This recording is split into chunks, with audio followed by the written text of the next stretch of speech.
جہاں جہاں رب نمازیوں کی بات کرتا ہے کہ وہ لوگ جو نماز قائم کرتے ہیں، نماز قائم کرو، نماز قائم کرنے والے، وہیں فوراً زکوٰۃ کی بات بھی کرتا ہے کہ وہ لوگ جو زکوٰۃ ادا کرتے ہیں، وہ لوگ جو زکوٰۃ دیتے ہیں، زکوٰۃ ادا کرنے والے اور اللہ کی راہ میں خرچ کرنے والے، وَأَنفِقُوا فِي سَبِيلِ اللَّهِ، اور اللہ کی راہ میں خرچ کرو، وَيُنفِقُونَ فِي سَبِيلِ اللَّهِ، اور وہ لوگ جو اللہ کی راہ میں خرچ کرتے ہیں۔ اس طریقے سے جہاں جہاں کثرت کے ساتھ یہی معاملہ ہے کہ جہاں جہاں رب نے نماز کا ذکر کیا وہیں وہیں زکوٰۃ کا بھی ذکر کیا ہوا ہے۔ اب یہ ساتھ میں لگانے کا مقصد یہ ہے کہ جتنی ضروری نماز ہے اس کی ہم اہمیت سے انکار نہیں کر سکتے۔ سب کو پتہ ہے کہ نماز ازحد ضروری ہے، اس سے کوئی بھی بچ کر بھاگ نہیں سکتا ہے، سب کو پڑھنی ہے۔ اسی طریقے سے نماز کے فوراً بعد جو ضروری چیز بنتی ہے وہ زکوٰۃ بنتی ہے کہ ہر صاحب استطاعت پر، ہر صاحب نصاب پر سال میں ایک مرتبہ اس کو زکوٰۃ ادا کرنی ہے۔ تو یہ ہے اس کی اہمیت قرآن کی روح سے اور احادیث کی روح سے دیکھیں ہم تو میرے آقا سید عالم صلی اللہ علیہ وسلم فرماتے ہیں کہ زکوٰۃ ادا کرنے سے انسان کا اپنا مال اللہ کی حفاظت میں چلا جاتا ہے۔ یعنی جس طرح کہ ہمارے پاس اگر انسان کے پاس زیادہ دولت آ جائے، زیادہ زیورات ہے، زیادہ کیش ہے تو گھر میں نہیں رکھتا،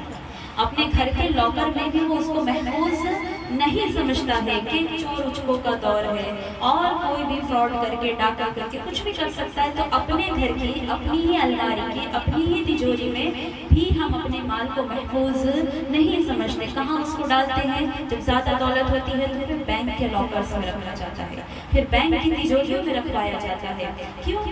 یقین ہوتا ہے کہ وہاں پر محفوظ رہے گا، اگر کچھ اونچ نیچ ہوئی بھی تو وہ ذمہ دار ہوں گے اور وہ اس کا تاوان جو ہے بھر کر رکھیں گے۔ تو اب سب سے محفوظ ساری دنیا میں کوئی تجوری ہے تو وہ اللہ کی تجوری ہے۔ اللہ جس چیز کی پھر حفاظت کرنے کی ذمہ داری لے لے اس کو پھر کون لٹا سکتا ہے، پھر اس کو کون لوٹ سکتا ہے، پھر اس مال کو کون برباد کر سکتا ہے؟ تو اللہ رب العزت کے ذمے میں مال چلا جاتا ہے کب؟ جب بندہ زکوٰۃ ادا کرتا ہے۔ میرے آقا فرما رہے ہیں کہ جب بندہ زکوٰۃ ادا کرتا ہے تو بندے کی مال کی حفاظت پھر اللہ کے ذمے ہو جاتی ہے، پھر اللہ اس کی ایسے حفاظت فرماتا ہے جیسے کسی قیمتی چیز کو مضبوط قلعوں کے اندر محفوظ کیا جاتا ہے، جیسے فوجیں ہوتی ہیں، جیسے مال غنیمت ہوتا ہے، جس طرح سے قیمتی چیزیں ہوتی ہیں کہ ان کو مضبوط قلعوں میں، قلعے جو بڑے بڑے قلعے ہوا کرتے تھے پہلے زمانے میں کہ جس کو توڑا نہیں جا سکتا تھا، جس کو ہلایا نہیں جا سکتا تھا، یہ مضبوطی کی علامت ہوتے تھے، تو اس کے اندر چیز جتنی محفوظ ہوتی ہے اتنی ہی محفوظ اللہ رب العزت کے ذمے میں چلے جانے سے وہ مال ہو جاتا ہے کہ جس مال کی زکوٰۃ ادا کی جاتی ہے۔ پھر دوسری چیز یہ کہ زکوٰۃ جو ہے وہ ہمارے ہی مال کا میل ہوتا ہے، یعنی جیسے کہ ہر چیز پر میل چڑھ جاتا ہے اور اس کی صفائی ضروری ہوتی ہے، گھر ہے، گھر گندا ہو گیا اس کو صاف کیا جاتا ہے، کپڑے ہیں گندے ہو گئے ان کو دھویا جاتا ہے، زیور ہے، ایون سونا چاندی وغیرہ بھی اس پر بھی میل چڑھتا ہے، اس کو بھی پھر صاف کرایا جاتا ہے۔ ٹھیک اسی طریقے سے دولت کا بھی ایک معیار ہے، ایک جو مقدار ہے کہ یہاں تک ٹھیک ہے، اس کے اوپر اب ہو گئی تو پھر جو ہے اس میں سے حصہ نکالا جائے گا، اور وہ حصہ ایک طریقے سے مال کا میل ہے کہ اس کو دینے سے کیا ہو جائے گا؟ آپ کا مال پاک ہو جائے گا، صاف ہو جائے گا، ستھرا ہو جائے گا۔ جس طرح کی چھنی میں اگر ہم چھان لیں تو کچرا وہ اوپر رہ جاتا ہے اور جو پیور چیز ہے وہ کہاں آ جائے گی؟ نیچے کی جانب آ جائے گی۔ تو زکوٰۃ ادا کرنے سے اسی طریقے سے ہوتا ہے کہ صاف ستھرا پاکیزہ مال انسان کے پاس رہ جاتا ہے اور جو میل ہے وہ جو ہے اللہ کی راہ میں خرچ کر دیا جاتا ہے۔ تو زکوٰۃ کی اہمیت کو اس طرح سے سمجھایا جا رہا ہے، اور پھر جو انسان کے دماغ میں پھر شیطان کے وسوسہ ڈالتا ہے کہ بھئی مال تو تمہارا ہے،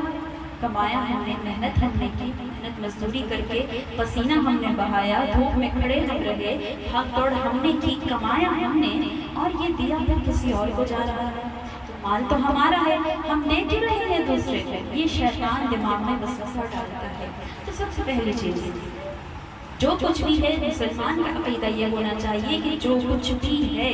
چاہے وہ ہماری اپنی زندگی ہے، چاہے ہماری اولادیں ہیں، جتنی بھی نعمتیں ہیں ان کا حقیقی عطا فرمانے والا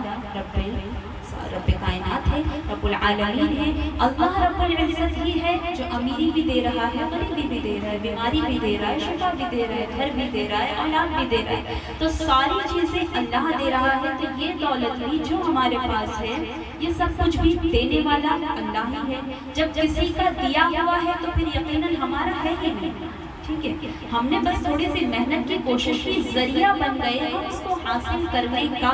لیکن دینے والا کون ہے؟ اللہ رب العزت ہے۔ تو مال بھی ہمارا اپنا نہیں ہے، اللہ کا دیا ہوا ہے، ہاں ذریعہ بنے، کمایا، محنت کی، ہمارا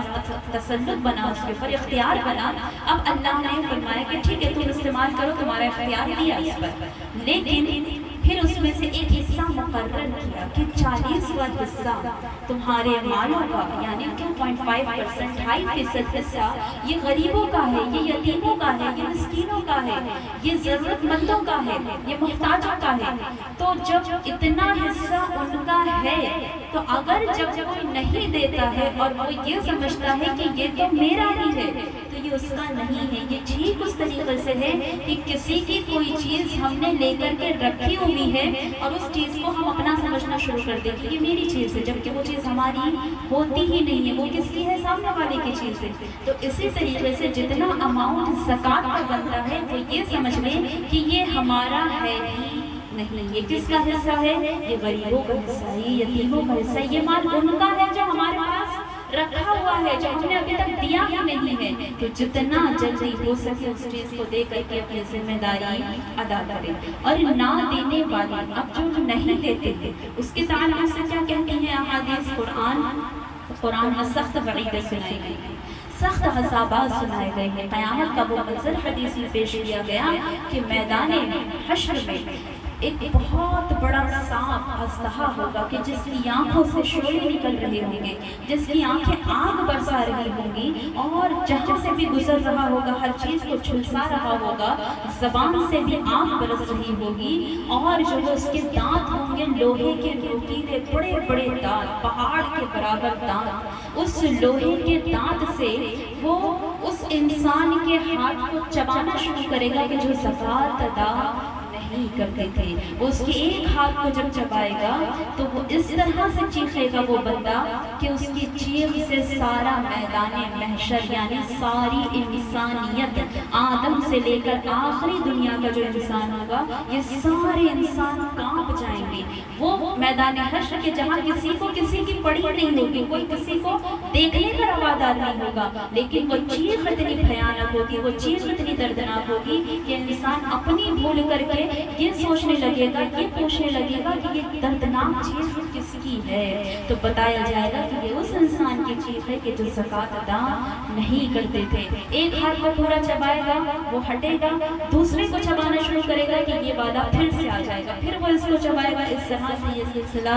ہمیشہ ہمیشہ کے لیے چلتا ہی رہے گا، اللہ رب العالمین اسے معاف فرما دے، شفاعت اس کی قبول ہو جائے، تب تک جو ہے معاملہ اس کا یوں ہی چلتا رہے گا۔ تو سخت عذابوں کی وعیدیں سنائی گئی ہیں وہ لوگ جو زیورات کی زکوٰۃ ادا نہیں کرتے۔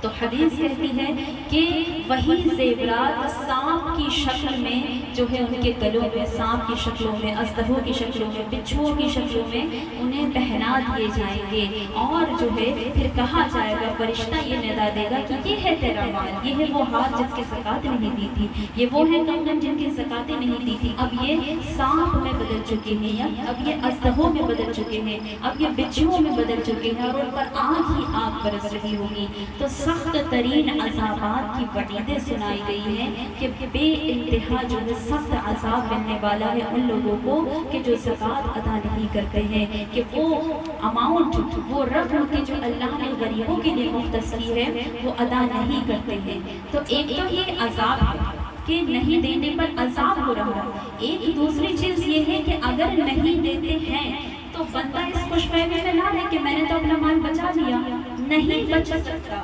اگر کوئی زکوٰۃ نہیں دیتا ہے، جو اس کے اوپر فرض ہے، جو واجب ہے، اتنا اس نے نہیں دیا تو وہ یہ دماغ سے نکال کر کے اس نے اپنا پیسہ بچا دیا نہیں۔ تھوڑے سے زکوٰۃ کتنی بنتی ہے؟ بہت تھوڑی سی، 100 میں سے 2.5 1000 روپے میں 25 روپے اتنی زکوٰۃ بنتی ہے۔ تو صرف اتنا سا پیسہ بچانے کی خاطر وہ جو ہے اپنا اتنا بڑا نقصان کرتا ہے کہ حدیث کہتی ہے کہ جو شخص زکوٰۃ نہیں دیتا پھر اس کا مال بچتا بھی نہیں ہے، اس کا مال پھر برباد ہی ہوتا ہے، کاروبار میں نقصان ہوگا، بیماریاں بڑھیں گی، ایکسیڈنٹس ہوتے ہیں، حادثات ہوتے ہیں، پریشانیاں آتی ہیں، اور وہ 100 میں کے 25 بچانے کی بجائے 100 میں سے 80 اور 90 اسی طریقے سے سارا مال کیا ہوتا ہے؟ برباد ہوتا ہے۔ تو یوں تو برباد بھی ہو رہا ہے، پھر قیامت میں عذاب ہی عذاب ہے۔ تو یہ سودا کرنا ہے یا 100 میں سے 25 روپے دے کر کے اپنے مال کو خدا کی حفاظت میں بھی دینا ہے، سامنے والے کی مدد بھی کرنی ہے، ثواب بھی حاصل کرنا ہے، اللہ اور اس کے رسول کو راضی بھی کرنا ہے، یہ سودا آسان ہے۔ ان دونوں سودوں میں سے انسان خود سوچ کر کے فیصلہ کرے کہ 100 میں سے 25 دے کر کے ہم فائدہ حاصل کر لیں، یا 25 روپے بچا کر یہ سمجھیں کہ جو ہے ہم نے بچا لیا، لیکن در حقیقت وہ سارا ہی مال دھیرے دھیرے کر کے بربادی ہی کی طرف جانے والا ہے۔ تو یہ سوچنے اور سمجھنے کی بات ہے۔ اب تھوڑا سا جو ہے ہم حضور کی زندگی اور جو ہے صحابہ کی زندگی میں اس کی اہمیت دیکھیں تو حضرت ابوبکر صدیق رضی اللہ تعالی عنہ جب آپ خلیفہ بنے تو ہر طرف کوہرام مچا کہ جو اسلام کا بانی تھا وہ تو چلا گیا، لوگوں نے یہ سمجھا کہ محمد تو چلے گئے، نعوذ باللہ اسلام ختم ہو جائے گا، اب اس کے آگے چلنے والا نہیں ہے۔ اس لیے بہت سارے جو ہے الگ الگ معاملات سامنے نکل کر کے آئے، انہیں سارے معاملات میں ایک معاملہ زکوٰۃ کا بھی نکل کر کے آیا۔ لوگوں نے زکوٰۃ دینے میں آنا کانی شروع کر دی، بچنے کی کوشش کرنے لگے۔ تو حضرت ابوبکر صدیق نے کیا فیصلہ کیا؟ حضرت ابوبکر صدیق نے اعلان کیا کہ اگر کوئی حضور کے زمانے میں زکوٰۃ میں اونٹ دیتا تھا اور اونٹ کے ساتھ میں وہ اونٹ کے گلے کی رسی دیتا تھا، اور آج وہ مجھے لا کر پورا اونٹ دے گا، صرف اس اونٹ کی گلے کی رسی نہیں دے گا، تو میں اس رسی کے لیے بھی اس سے جنگ کروں گا۔ اعلان جنگ ہے، میں تلوار اٹھاؤں گا۔ کون؟ حضرت ابوبکر، جو نہایت طبیعت کی سادہ، شریف، بہت خاموش مزاج انسان تھے، لیکن جب بات قرآن اور حدیث کے خلاف جاتی تھی تو پھر وہ بھی حضرت عمر سے کم نہیں تھے۔ فرمانے لگے کہ اس رسی کی خاطر میں کیا کروں گا؟ تلوار اٹھاؤں گا ایک مسلمان کے اوپر، کیونکہ وہ اس کا ہے ہی نہیں، وہ حق کس کا ہے؟ وہ غریبوں کا حق ہے، وہ یتیموں کا حق ہے، تو ان کے حق کی خاطر میں اس رسی کی خاطر بھی جنگ کروں گا۔ اور باقاعدہ حضرت ابوبکر نے جنگیں کی ہیں، کس کی خاطر؟ یتیموں کی خاطر، غریبوں کی خاطر، مسکینوں کی خاطر۔ اسی طریقے سے تو اسلامی جو ہے سسٹم معاشرے کا چلتا تھا کہ امیروں سے لے کر کے غریبوں کو دیا جاتا تھا تاکہ معاشرہ بیلنسڈ رہتا تھا۔